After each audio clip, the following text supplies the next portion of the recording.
All right, guys. So what's up? Welcome back. This will be part 3 of the BMW build, Lsx Swap BMW build.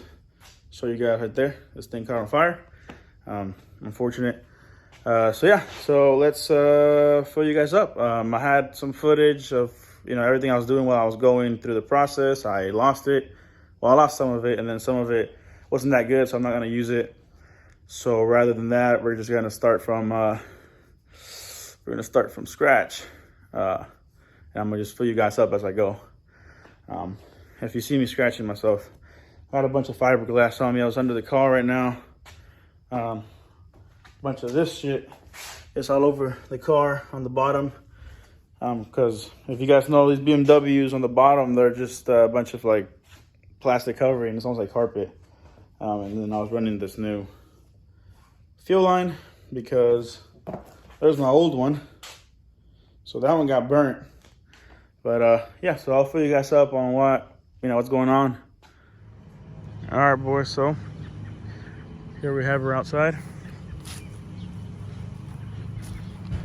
Been a minute since I had her outside here. Gonna see if I pulled it outside because I wanted to let it idle a little bit more and it not smoke up my garage, but now I don't want to start. So it seems like it forgot how to act and shit. And it's telling me to. So I made a new like a new bass tune. So it's telling me to do the TPS shit again. So there we go. It's on start. Yes, start. So slowly. 1, 2. All right, so successful. Done. I guess go to monitor. Monitors, initial startup. Okay, so all right.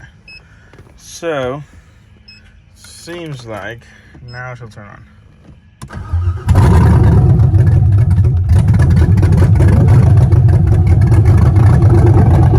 No, not smoke inside the car.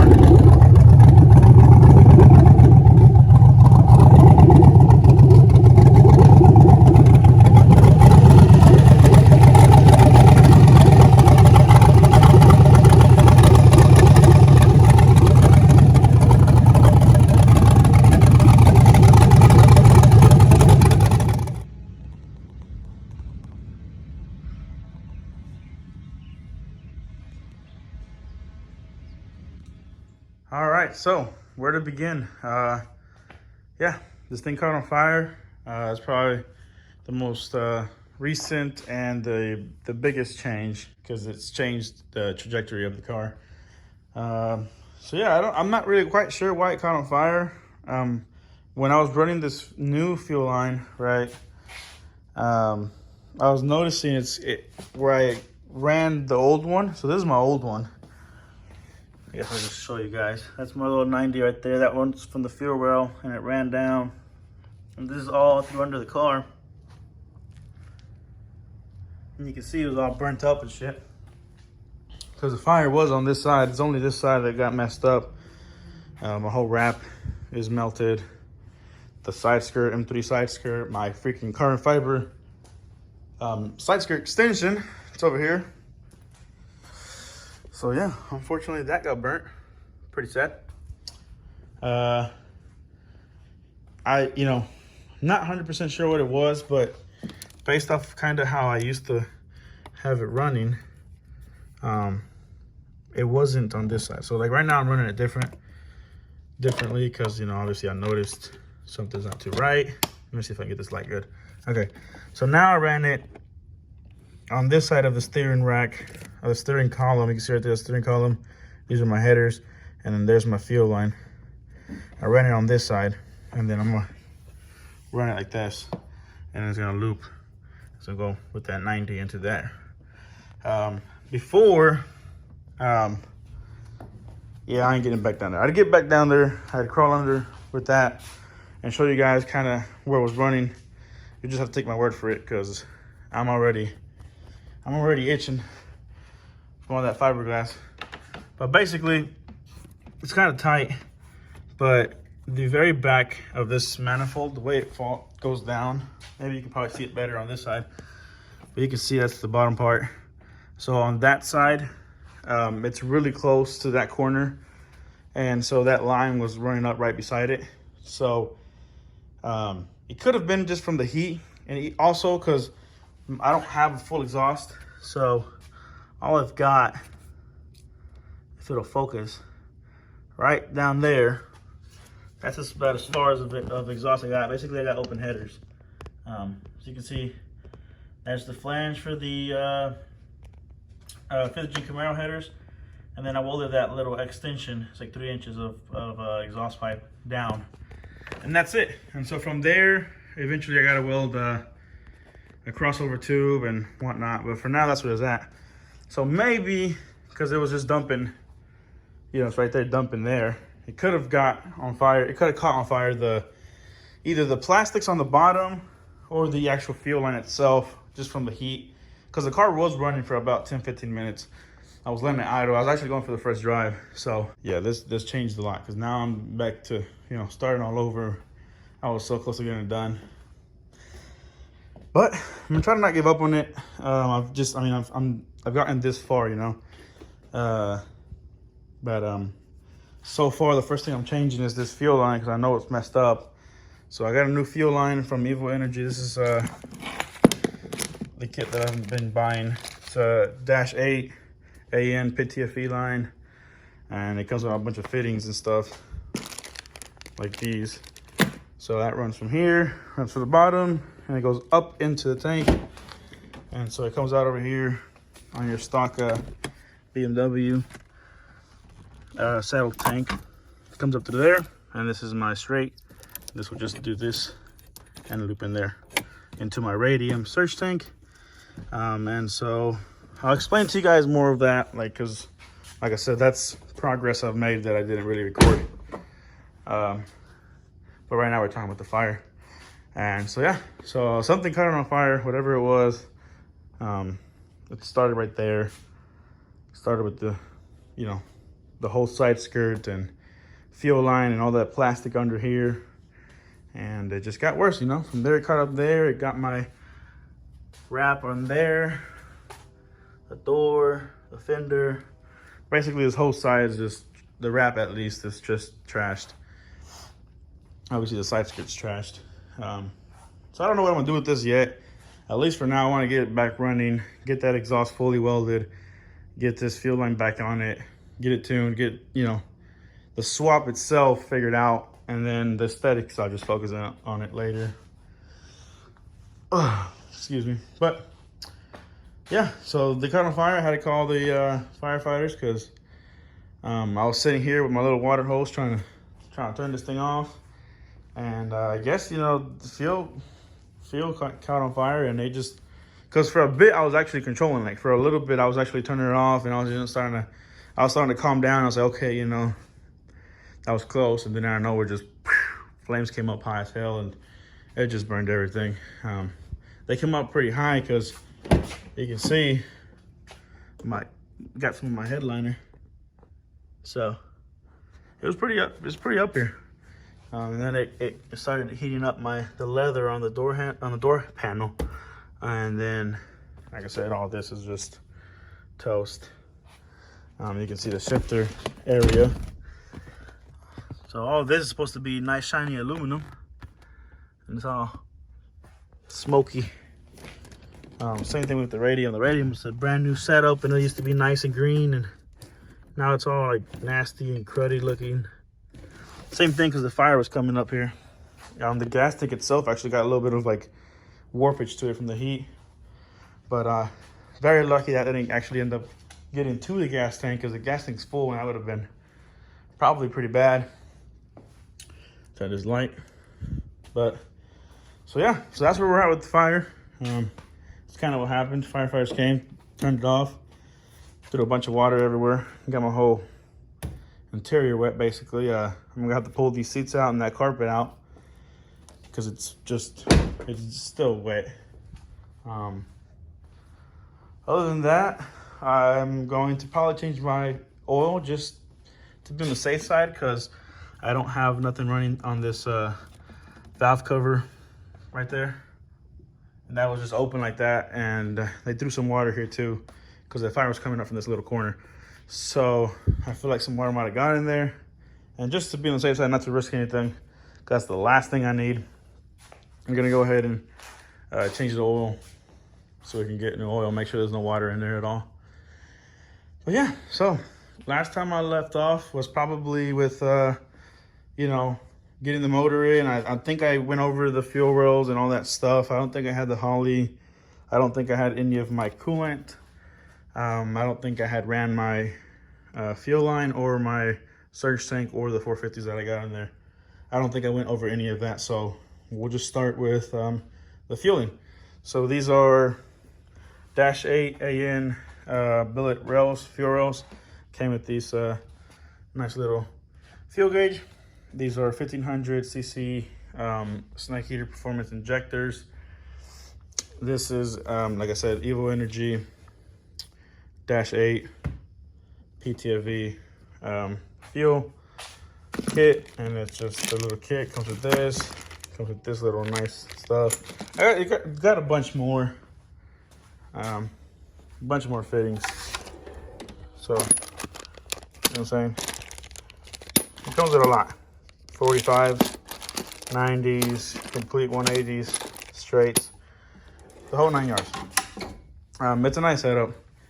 Yeah, so that runs from the back, from the front all the way to the back, you know, like I showed you guys earlier. And then this is my setup for the tank. This is meant for this chassis. It's for the E9X chassis. So that's a surge tank that's meant to work for the stock saddle tank. Over there you have your stock lift pump from the BMW that sends fuel up to this, and this is basically your surge tank. And inside of here you have two 450s. I have one 450 hooked up right now, and that's probably all I'm gonna have for now, because I'm gonna be running this car at NA, so I don't need both of them. The original plan was going for boost, so I did have two 450s. I got two 450s in there, and then the idea was to run one 450 the whole time, and then the second one, you know, add a certain amount of boost, have it be triggered by the Holley or something. But yeah, so like I said, that line hooks up onto this one right here, and this is your fuel regulator. You turn that little nut, you know, depending on how much pressure you want, or you can put a little vacuum line to there, and that's over there is your level. So you just cut, this is stock BMW stuff. You're gonna cut your stock connector and splice it, and put some ring terminals on it, and there you go. And like I said, this little wires, you got your red and ground, those run over there. It's a mess right now, but somewhere back there you have a relay for this kit, and that relay is triggered, and then it turns on the pump and whatnot. So that's that. Oh yeah, and so that's for fueling. And then this is my shifter. This is a aftermarket billet shifter, billet short shifter for the AR5 trans. Let's see, what else have I done? Obviously the whole front end's put on it. It's got the core support, the crash bar. We have the stock BMW E-fan, stock BMW radiator, and I think that's the power steering cooler. Stock BMW expansion tank, stock BMW hose, stock BMW connector, and then from there I cut it and I put this hose on it, and that's the part number. It's upside down, and then eventually I'll change this out to one of these to look cleaner. Oh yeah, and then I had to run a hose from there to here with a little T. And let's see, so from the lower radiator hose, just goes down there. Just found one. I got a little pile of used hoses over here. Let me show you. And kind of just fabbed it up. So just grabbed a bunch of these and saw which one, you know, had the bends and everything that I needed in it, and that's what I used. So This one I actually had to go buy because I didn't have nothing like this. But this one and all of these are just things that I had laying around. But yeah, so this runs from here. It's got a little T and it drops down. And so that one and this one go all under the car, the engine, come up right there and to the heater core. And that's really it for the coolant hose setup. I mean, that's really it. Let's see what else. Got a serpentine belt now on it. I forget the part number on it, but I think it's like a C5, or I think this is like the same length as a C5 Corvette serpentine belt, I think. Don't quote me on that. I also didn't have before, I didn't have a charge wire for my alternator. So there it is now. Runs under the engine, same thing, just all the way under. Comes back up and to one of my little power studs right there. Those are stock BMW power studs, so just use one of those. And then I now added another ground. So now I have a ground from this head to this ground right there. And then I have a ground from that head to somewhere on the firewall. And then I have a ground from the block. And then obviously the Holley has hit one ground to each head also. So good on grounds. What else? Using this little silicone hose for now, but this is my map sensor. So I'm using the internal Holley 1 bar. It's good for NA. And also, I don't know if I went over this, but the Holley is now going to be living in my glove box. So that's where my Holley is going to be now. And all my wiring's in here. All the slack and extra, you know, loom is just chilling in there. Yeah, so everything's wired up. So the Holley's wired up. I got on my, oh, I don't think I went over the BMW, you know, because this is BMW stuff right here. I almost dropped my phone. This is all the BMW stuff, and you got to cut wires from certain connectors on the BMW side and splice them into some of your Holley stuff. So the Holley needs, you know, just simple stuff, kind of like it needs a 12 volt key only and 12 volt, you know, constant, or it needs one to the starter solenoid, or it needs one, you know, to I think the one that was kind of had the most wires involved was the wires for the drive-by-wire. So to make this GM throttle body, this harness, you cut it and you splice it to the wires to work with your BMW pedal. That way you don't gotta mess with that pedal at all. So that's the stock BMW drive-by-wire pedal, and this is a GM drive-by-wire throttle body. And like I said, you gotta splice them all up and whatnot. I got them all in a bundle now because I was trying to make it clean. So I can't really show you guys too good. But yeah, so this one actually right here is the E-fan wire. So that's going to one of my IO wires off of the Holley. And then I can just, you know, set at what coolant temp to turn it on. So just stuff like that. But all this, if you guys are trying to do a swap like this, all this you can find out at lsc90.com. That's where I got all more information. That guy over there has just been a lot of help. He's got a Facebook page too, so you guys want to check that out. And I think the YouTube's Hangman Performance, and they got a whole, you know, build series on a white one, a white 4-door BMW, and they show you how to. They walk you through everything basically. So that makes it a lot easier to do this because you're not going through the headache yourself no more. Somebody's already gone and figured this out. You just got to follow their instructions. And it's honestly not that hard once you kind of understand the basics of it. But yeah, the mounts, same thing. They're off of that guy. So mounts and all the information you need at one spot. So pretty good. Other than that, I don't know what else I've changed. Oh, I am running now a vacuum hose to my stock BMW brake booster. So Before I wasn't running one of those. I just had I think this manifold didn't even have one. I had like a plug. So I had to change that out so I could take one in. Because I didn't want to run a vacuum line from here to it. But yeah, I don't know. I'm not missing stuff that I didn't go over. But that's kind of the gist of it. I mean, that's really it. You know, I got my fuel set up. I got my exhaust set up. These manifolds are 5th gen Camaro headers. And they clear.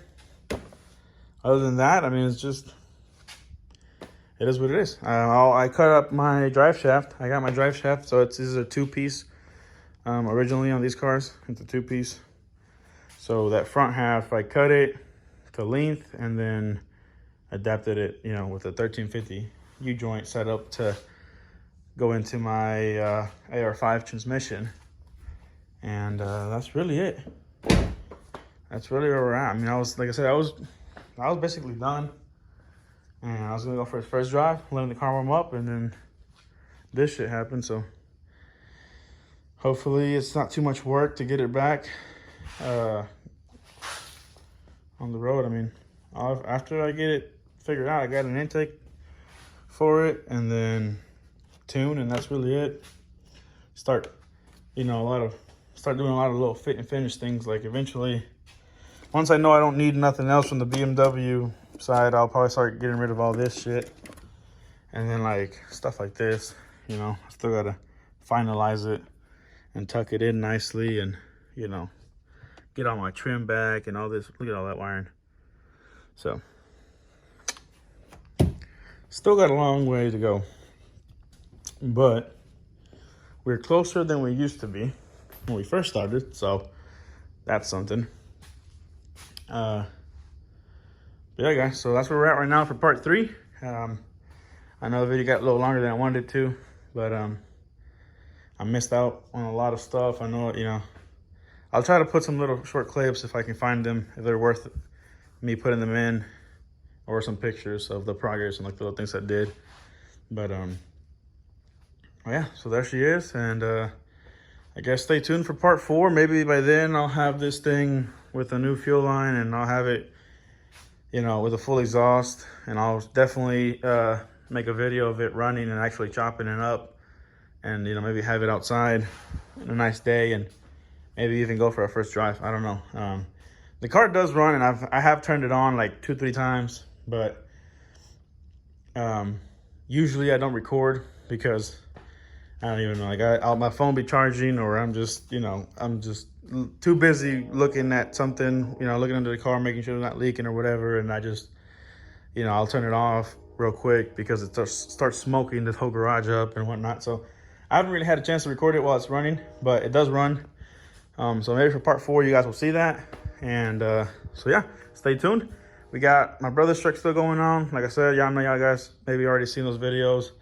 And you know, eventually this thing will be out, having some fun, start ripping it up. And I got 2 more other builds going on. Hint over there, a little hint, and hint. So yeah, y'all guys stay tuned. All right, and I'll see you guys for the next time.